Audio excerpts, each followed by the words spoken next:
Yo'lingizga chiqib qo'ydim, uzr aka. Hammasi joyida. Bemalol o'tiring. Rahmat kattakon. Lekin sizga 1 minutga mumkinmi? Xo'p, chetroq o'tinglar bo'lmasa.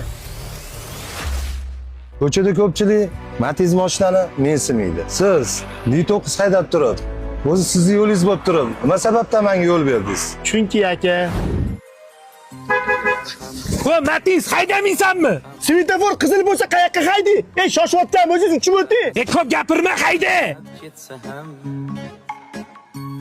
Assalomu alaykum aka. Yandex chaqiruvmidingiz? Voy, Matizmidi? Ha, aka. Matiz? Men bor uzri, qaramay chaqirib qo'yinmi? Boradigan joyim nozuroq joy edi. Chiqsa aka. Mayli, sog' bo'ling. Yaxshi ko'rishinglar.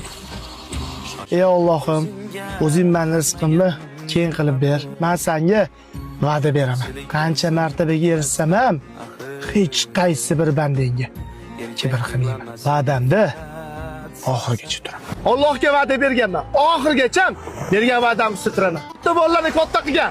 Matizmi yo'qmi bilmadim-ku, lekin katta bolalarni yoshligida boqib katta qilgan.